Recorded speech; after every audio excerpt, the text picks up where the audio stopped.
Content warning for movie spoilers, bullying, profanity, violence, and body horror.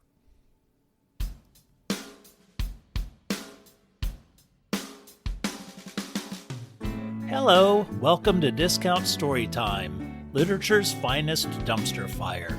Each week we present an original short story read by either myself or our resident voice actor Larry. And this week's story is the last of a group of horror stories, stories based on, words are hard, stories based on horror movies. And this one is Roasted Corn, based on Stephen King's short story, Children of the Corn. Enjoy!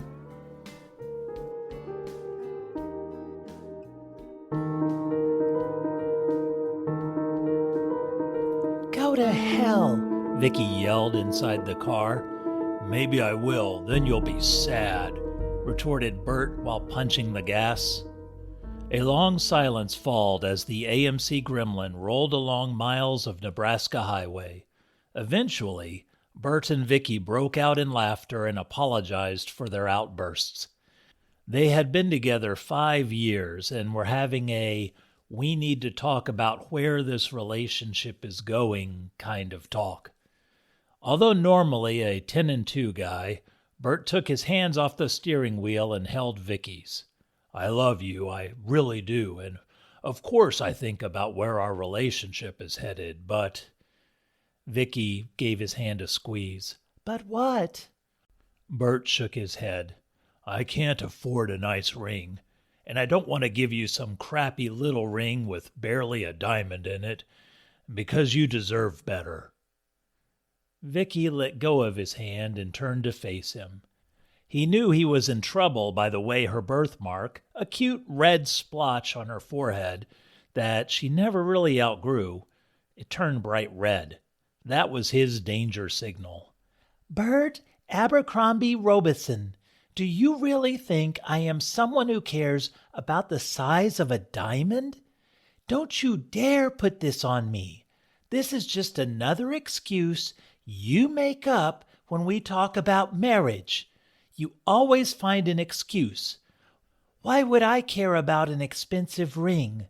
Hell, it could be anything. Get it out of a toy machine for all I care. Just be a man."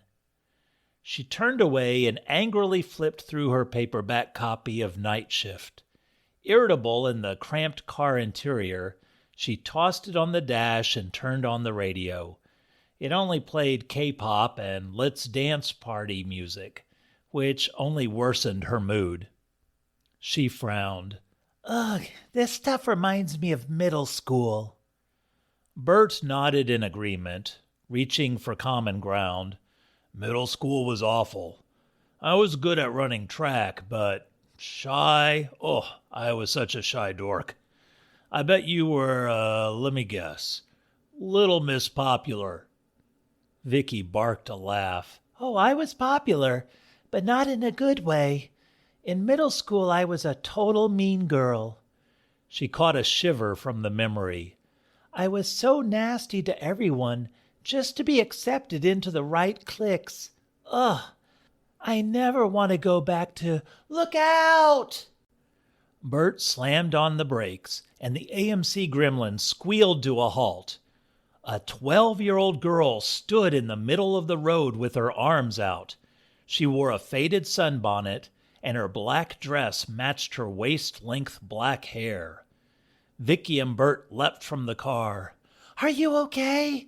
Vicky instinctively began feeling the child's arms for injuries. "What are you doing in the middle of the road?" "What the hell are you thinking?" Bert shouted, and the girl flinched. Vicky gave him the briefest, "we'll talk about this later" scowl, then returned her attention to the girl. In a small and frightened voice, the girl said, I had to get away." She pointed to an old, battered suitcase on the highway shoulder. Vicky stroked the girl's hair. "Get away from what, sweetie? Are you hurt? Did somebody hurt you?" "I'm getting the car off the road before we have another accident," Bert said, and pulled the car off the highway. He sat waiting, mostly to settle his nerves before driving again.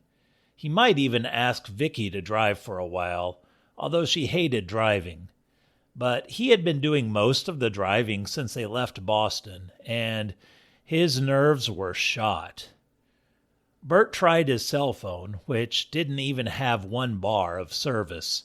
Plus, who would he call? Highway Patrol? He thought about it. Bert hadn't committed a crime, but with his record and probation, this could cause problems. The passenger door opened, and the girl climbed into the rear seat with her battered suitcase. "Where can we drop you off?" Bert asked. Vicky shot him a withering look. "We're not dropping her off. Look at her." She lowered her voice to a whisper. "She was running away out of fear. You don't just drop off a child like that, Bert." Bert sighed. "She almost got herself killed. I have a bad feeling about this, Vicky." "About helping a vulnerable child?" Vicky scoffed. "About taking on a liability," Bert said. And as soon as the words came out, Vicky's forehead birthmark flashed bright red. Bert simply put the car in drive. He would definitely be the one driving. They passed several miles in silence. The little girl opened her suitcase and brought out an old-fashioned corn husk doll and hugged it tight. Vicky looked back and saw the frightened child hugging her doll. "She's just a baby, Bert." After an initial adrenaline rush, Bert's mind cleared and he softened.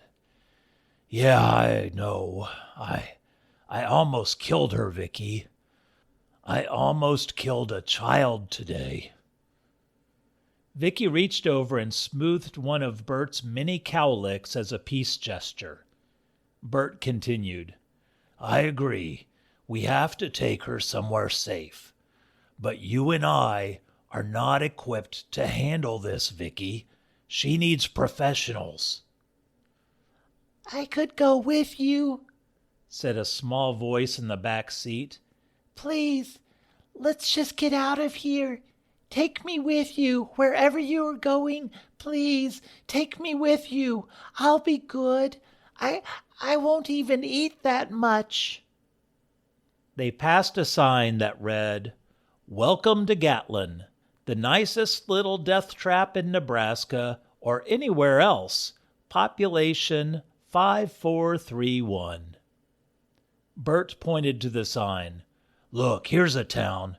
We can stop in and find a constable or sheriff or judge or someone who can—" His mind thought, "Who can take her off my hands?" But he said, "Who can make sure she is safe?" "No, please," pled the little girl from the back seat. "Not here." Startled, Vicky asked, "Why not, sweetie? Do you want us to find another town?" Bert gripped the steering wheel. "You want the kid to decide where we go? No way. You yourself said she's a baby." "I'm not a baby. I just don't want to go there. Please, take me away from Gatlin." "Bert, she's scared." Bert threw on the brakes and everyone shot forward. He spoke in a quiet and deliberate voice, the one he rarely used, the one that scared Vicky a little. "She is a child, and she's not the one driving or making decisions because she is a child. We are stopping at Gatlin. You stay with her in the car while I talk to the sheriff. Understood?" Vicky bent under pressure. "Understood. But she is not going off with anyone if I feel it's suspicious." "Fair enough." And the car scurried down the road.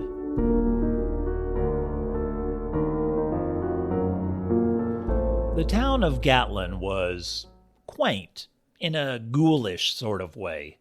Bert's stomach dropped as they passed house after house with dirty, broken windows, screen doors torn off the hinges, and dead brown lawns. "Charming," said Vicky nervously. In reply, the cornhusk doll in the back seat rustled as the girl hugged it closer. "It's seen better days. Still, there must be a town square," Bert said, more to convince himself than anything. As soon as he said it, the AMC Gremlin pulled up to a dilapidated town square. It was bigger than he had expected, and even had a movie theater. The billboard advertised Frozen and Iron Man 3. Bert wondered how long ago those movies had come out. The weather-beaten town square had multiple shops and a cafe. The windows were so grimy they looked spray-painted. Where would a sheriff's office be? Bert was born and raised in Boston, so navigating small towns was not in his wheelhouse. In the middle of the town square was a large, official-looking building. Perhaps that would do. He pulled the AMC Gremlin into a parking spot and noticed that there were no other cars in the square. "Okay, I'm going into the town hall and see if I can find someone to help." Bert opened the door. When he looked back in the car, the girl shrank in her seat. "I'm staying in the car with Mom." The way the girl said "with Mom" chilled Bert's spine. Something was wrong, very wrong. However, Vicky pressed her hand against her chest and her eyes welled. Bert thought it best to get this whole affair over with as soon as possible and get the hell out of Gatlin. Vicky reached out with her hand. "Leave the car keys with me." Bert saw the little girl smile briefly. He could have argued with Vicky, but instead shut the door, put the keys in his pocket, and walked off. Vicky sighed and turned to the girl. "Bert is a good guy. He gets cranky sometimes, but he'll make sure you are safe. We will make sure you are safe, I promise." Then, realizing her faux pas, Vicky asked, "I never asked you your name." The girl's long dark hair draped over her face. She said through the dark veil, "I'm Mallory." Vicky smiled and said, "Well, hello, Mallory. That's a very pretty name." Mallory adjusted her doll's arms. "It means unlucky." Vicky reached back and patted the girl's knee. "It's okay, Mallory. You are safe now." "What is your name?" "Oh, I'm Vicky." Mallory's eyes narrowed behind her veil of black hair. "Your name means conqueror. Are you a conqueror, Vicky?"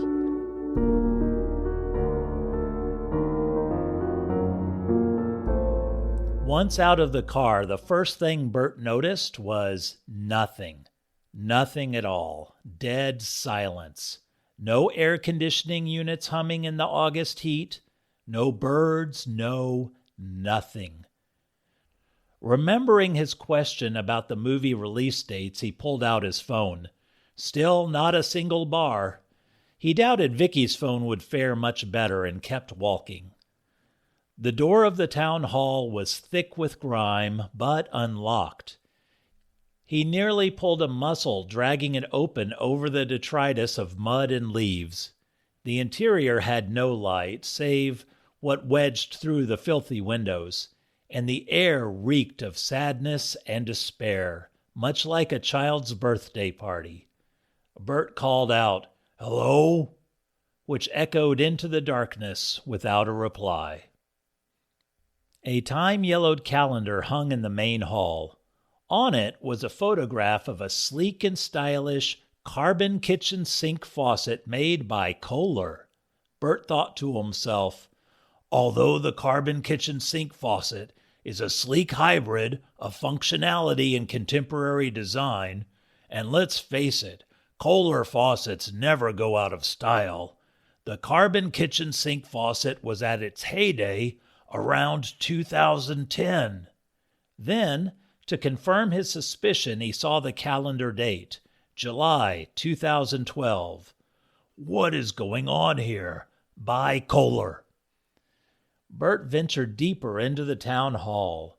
The words, "She who mocks behind the rose," were spray-painted on the walls, the windows, and the desks. He walked into the records department, and at the front desk were stacks of books that seemed out of place. While all the other books and shelves were covered in dust and spider webs, these seemed relatively new. He flipped through the top one, a chronology of dates, names, and notes. For example, July 12, 2025, Carlotta Dales. She had such beautiful blonde hair, but how did she dye her roots black?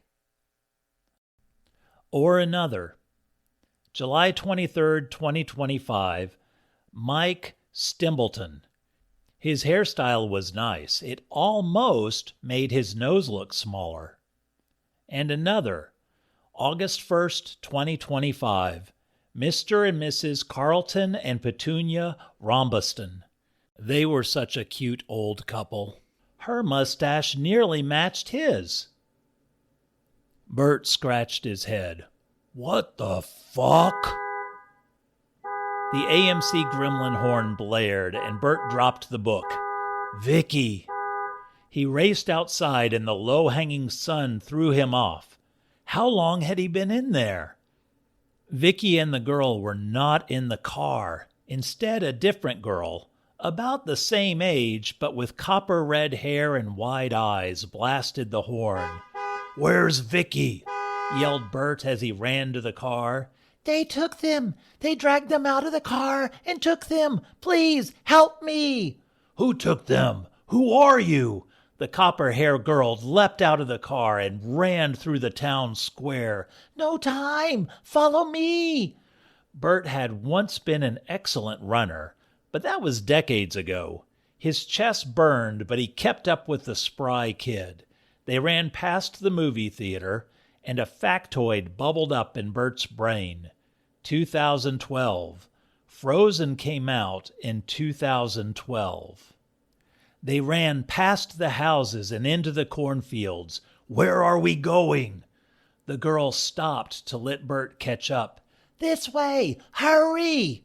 The sky's reddish color matched the girl's bouncing curls. As they ran, she yelled, Almost there! 3, 2, 1. She ran into a clearing. Bert burst into the clearing, and the girl yelled, Now! A taut rope pulled up to his legs, and he tumbled to the ground. A bolt of pain shot up his right leg as it twisted. Bert lay on the ground in agony while a dozen girls, all around middle school age, circled him. They all wore faded sunbonnets and black dresses and held little cornhusk dolls.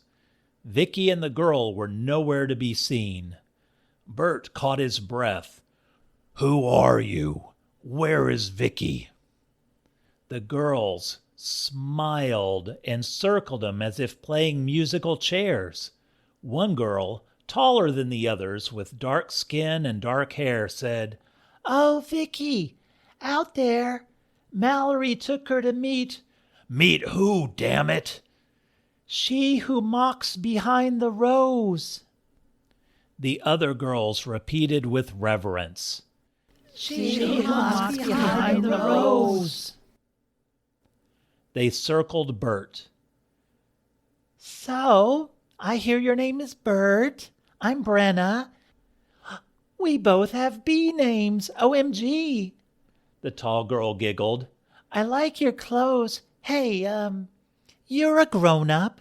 That means you can choose any clothes to wear, and yet you went with...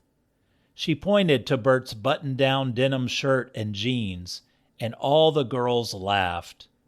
Another girl asked, Were you going to a costume party? Another girl raised her hand and said, Maybe he escaped from the circus. Bert felt a shock go through his body. Another girl chimed in. You girls are being mean. I like his skinny jeans. They're a great way to show off his muffin top. All the girls laughed and kept circling. With each insult, Bert felt a shock go from his head through his legs. He yelled, "What's going on here? What's wrong with denim?" Another girl, short with blonde hair, said, I saw the car you drove in with. Very nice. Did your parents buy that for you, like 1,000 years ago? All the girls laughed and circled as Bert felt another shock. He rubbed his eyes, then pulled back his hands. Even in the moonlight, it was clear that his hands had turned bright yellow. The tall girl, Brenna, asked, Do you want some coffee? You must drink a lot of coffee by the look of your teeth. Bert felt another jolt go through his body, larger this time, and the ground popped up a little, or so it seemed, because the girls were even taller than they were before. "Please, I just want to see Vicky. I just want to see my..." Then he saw her, the girl from the road. She stepped out, and all the other girls ran up to her. They whispered and giggled, and a few looked back at Bert and sneered. "Where is Vicky?" Bert yelled, but his voice was weak and small, like in bad dreams. The girl from the road, Mallory, walked up to him. She seemed so much larger, like they had switched sizes. She grabbed a fistful of his hair and yanked. She showed him a fistful of silk? Golden silk instead of his usual black hair? You're almost ready for her. "For Vicky?" Bert squeaked. All the girls laughed, and the cornrows rustled in reply. No, for she who mocks behind the rose. She hasn't eaten since August 1st. Oh, what a sweet old couple. Bert shook his head. "Matching mustaches." The girls froze briefly. How did he know that? But it didn't matter, not now. We keep her fed, and she keeps us young and pretty and "Cruel," Bert sneered. and perfect. The whole town learned, and so will you. Your precious Vicky is ready. The tall girl was holding an old Polaroid camera. Mallory instructed, Be sure to get his face when she comes out. That's my favorite part, when they realize. Then, with reverence, the group of girls moved to the sides, and out walked a young girl, around 12, wearing Vicky's clothes, but hanging off her small frame. She had a cute red splotch on her forehead, a birthmark she never outgrew. "No," whimpered Bert, and remembered Vicky telling him. In middle school, I was a total mean girl.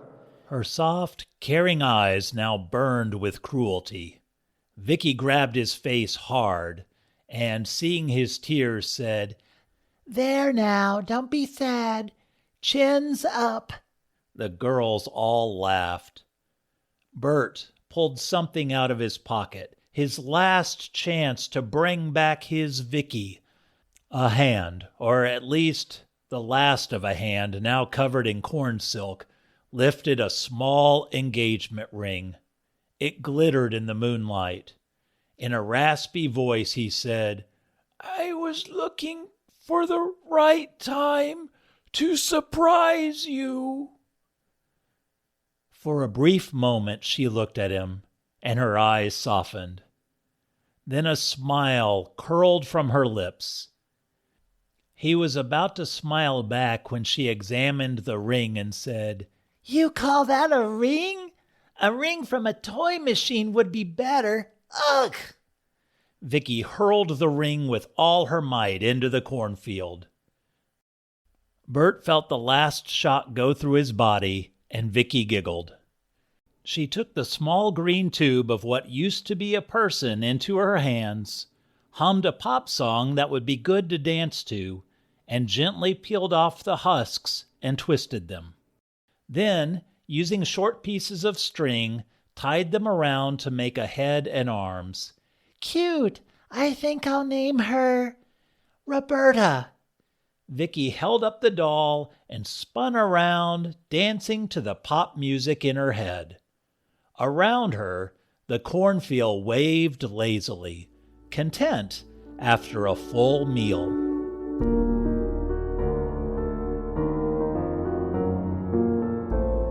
One week later, a Yugo GV rolled down the isolated Nebraska highway as siblings Derry and Trish drove back to college after summer break. Trish fumbled with the radio dial, but could only get K-pop and Let's Dance party music. She finally gave up and turned to her brother. Mom's birthday is coming up. What should we get her? Derry shrugged his shoulder. I was going to make her a card. You're 20. Derry shot her a look. She still says she likes them. Trish shook her head. Fine. I'll pick out the gift and split it with you. Derry grinned. I know. How about a Kohler Kohler faucet by Kohler. Kohler? They were about to high-five when Trish yelled, Look out! Derry slammed on the brakes, and the Yugo GV squealed to a halt. A 12-year-old girl stood in the middle of the road with her arms out. She had wide, fearful eyes and a birthmark on her forehead that flashed bright red in the midday sun. She wore a faded bonnet, a black dress, and held a cornhusk doll with an engagement ring for a belt.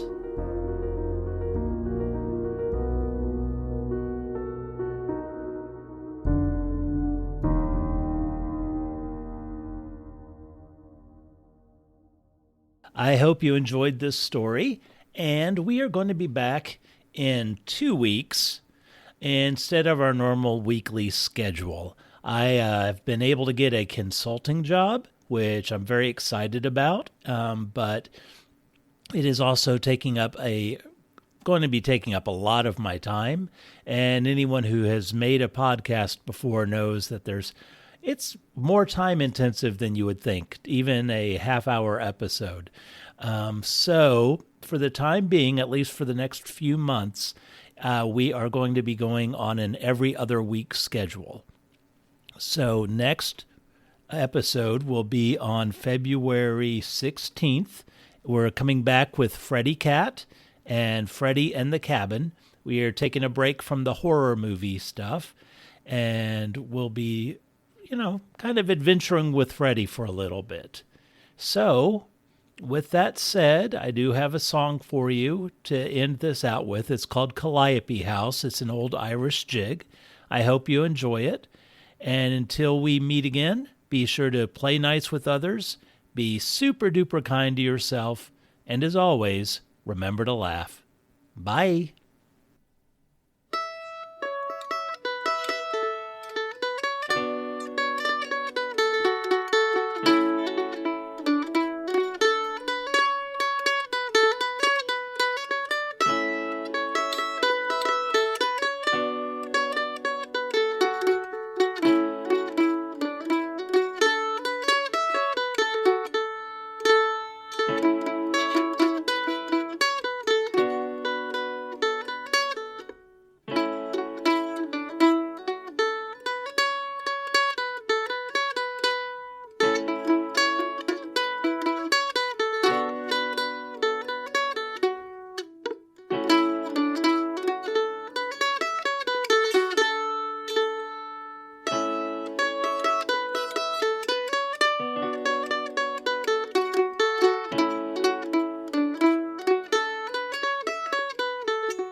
This episode was written and performed by Ken McCann. This is a Discount Storytime production.